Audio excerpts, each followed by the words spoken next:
The Immortal Bard, a comprehensive study of William Shakespeare. To write of William Shakespeare is to write of a phenomenon as much as a person. He is the single most influential writer in the English language, a cornerstone of Western literature, and a global cultural icon. Yet, for a figure of such colossal stature, the historical record is frustratingly sparse. A canvas of facts with vast areas of shadow, inviting centuries of speculation, scholarship, and myth-making. This essay will endeavor to construct a holistic portrait of the man from Stratford-upon-Avon, weaving together the verifiable threads of his biography, education, occupation, and family life with a deep analysis of his revolutionary work, his inimitable writing style, and the unparalleled legacy that has cemented his status as the Immortal Bard. Part 1. The Stratford Years, Origins and Early Life, 1564–1585. Birth and family background. William Shakespeare was baptized in the Holy Trinity Church in Stratford-upon-Avon on April 26, 1564. While his exact birth date is unknown, tradition and the common practice of baptizing infants 3 days after birth assign it to April 23rd, which poignantly coincides with St. George's Day, the feast day of England's patron saint, and the date of his death 52 years later. He was the third child and first son of John Shakespeare and Mary Arden. His father, John, was a prominent figure in the Stratford community. Beginning as a glover and widower, a dresser of fine white leather, he diversified into various trades, including wool dealing and money lending. His rise in civic life was steady and impressive. He held a series of municipal positions: ale taster, ensuring the quality of bread and ale; constable, chamberlain, treasurer, and alderman. In 1568, he reached the pinnacle of local prestige when he was elected bailiff or mayor of Stratford, effectively the town's chief magistrate. This position would have granted his family a certain status and, crucially, entitled his children to a free education at the local grammar school. John Shakespeare's application for a coat of arms in 1576, a step towards gentrification, further indicates his social aspirations. However, his fortunes later declined. Records show he incurred significant debts, stopped attending council meetings, likely to avoid arrest for debt, and faced legal and financial troubles. A fall from grace that would have profoundly impacted the young William. His mother, Mary Arden, was of superior social standing to her husband. She was the youngest daughter of Robert Arden, a wealthy landed farmer from Wilmcote, a village near Stratford. Upon her father's death, she inherited a valuable estate of about 60 acres, making her a considerable heiress for the time. This connection to land and a certain level of gentry provided the Shakespeare family with a social anchor and a source of resilience during John's financial difficulties. Education. The King's New School. Though no attendance records survive, it is virtually certain that William Shakespeare attended the King's New School in Stratford, a free grammar school located a short walk from his home on Henley Street. As the son of a prominent alderman and former bailiff, he was entitled to this education. The school day was long and rigorous, typically running from 6 or 7 a.m. to 5 or 6 p.m., 6 days a week with few holidays. The curriculum was intensely classical and centered on the Latin language and literature. Under the tutelage of Oxford-educated schoolmasters, boys would begin with hornbooks, a primer containing the alphabet, Lord's Prayer, etc., and the ABC with the Catechism. They would then progress to Latin grammar, primarily using Lilly's Latin grammar, the standard text authorized by Henry VIII. The core of their studies involved reading and imitating the great Roman authors. They would start with Aesop's fables, then move to the comedies of Plautus and Terence, the orations of Cicero, the histories of Livy, the pastoral poetry of Ovid, and the epic verse of Virgil. The pedagogical method was based on rote memorization, rhetorical analysis, and imitatio, the practice of closely copying and emulating classical models. Students were required to translate passages from English to Latin and back again, to analyze the rhetorical structures of speeches, and to compose their own orations and verses in Latin. This education was not about fostering creativity in the modern sense, but about mastering a set of formal skills, logic, rhetoric, and eloquence. The impact of this education on Shakespeare's work is immeasurable. His plays are steeped in classical influence. Plautus's Menechmi provided the blueprint for the Mistaken Identity, comedy and the Comedy of Errors. Ovid's Metamorphoses, which he read in the original Latin, was a lifelong source of inspiration, alluded to constantly from the early Titus Andronicus, where characters literally have a copy of the book on stage, to the late magical Romance of the Tempest. The rhetorical training is evident in the powerful, structured speeches of his characters. From Henry Fay's stirring exhortations to Shylock's passionate legalistic pleas and Mark Antony's masterfully manipulative funeral oration, he learned not just stories but the very architecture of language and argument. There is no evidence that Shakespeare attended a university. This small Latin and less Greek, as his contemporary Ben Jonson somewhat dismissively put it, though Jonson himself had no university education, became a point of later contention for those who question his authorship. For his admirers, it makes his profound learning and intuitive understanding of human nature all the more remarkable. The Lost Years and Marriage. The period from 1582 to 1592 is known as the Lost Years, as there is a stark absence of definitive records about Shakespeare's life. The trail picks up with his marriage. On November 28, 1582, a bond was issued for the marriage of William Shakespeare and Anne Hathaway. The circumstances were unusual. Anne was from the nearby village of Shottery, and she was 8 years Shakespeare's senior. More notably, she was already pregnant. Their daughter Susanna was baptized. 6 months later, on May 26, 1583, the couple later had twins, Hamnet and Judith, baptized on February 2, 1585.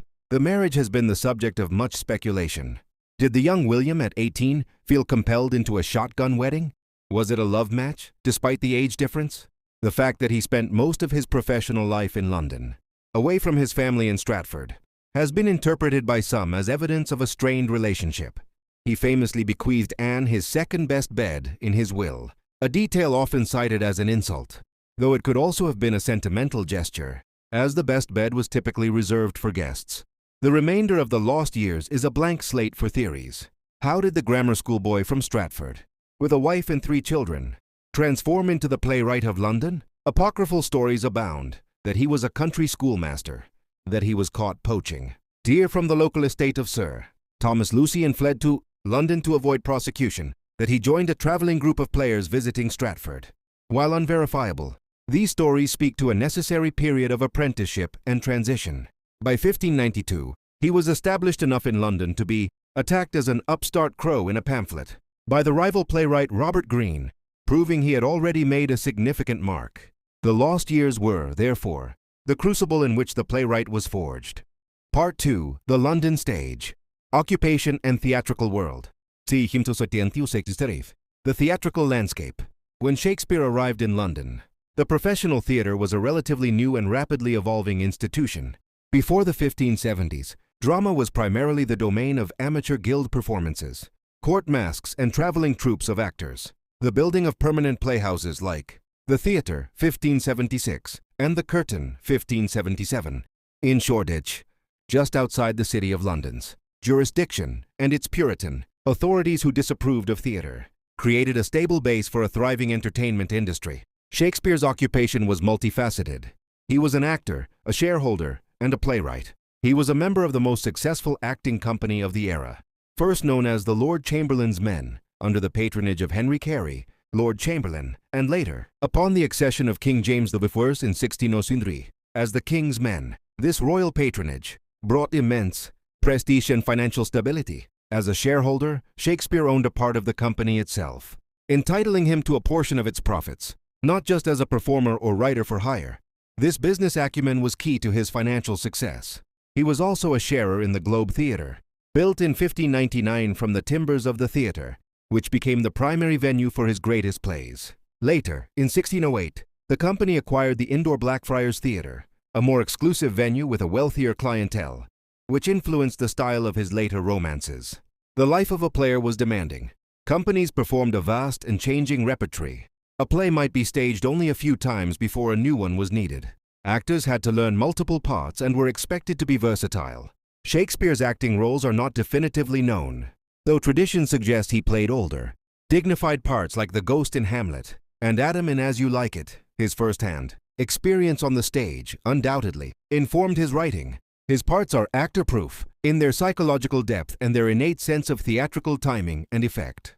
The Works, a chronological journey. Shakespeare's dramatic output, comprising 39 plays, is traditionally divided into 3 broad periods: the comedies and histories of the 1590s, the great tragedies of the early 1600s, and the late romances from around 1608 onwards. His non-dramatic poetry was largely composed in the early 1590s when the theatres were closed due to plague. Early period, c. 1590–1594. Experimentation and establishment.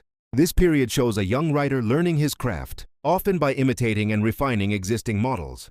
Histories. The three parts of Henry VI and Richard III form a sweeping tetralogy, chronicling the bloody turmoil of the Wars of the Roses. They explore themes of national identity, political legitimacy, and the catastrophic cost of weak leadership and civil strife. Richard III is a landmark, creating in its titular character a mesmerizing, charismatic villain who dominates the stage.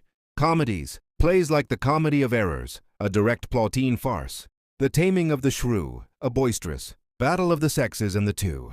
Gentlemen of Verona. Experiment with mistaken identity, witty wordplay, and the complexities of love. Love's Labour's Lost is a more linguistically sophisticated comedy, a virtual fireworks display of rhetorical virtuosity. Tragedy. Titus Andronicus is a Senecan, revenge tragedy of extreme violence and horror, often seen as an attempt to outdo the popular blood-soaked dramas of the day. While sometimes dismissed for its gore, it is a powerful and structurally assured piece of theater. Poetry. With theaters closed, Shakespeare turned to poetry.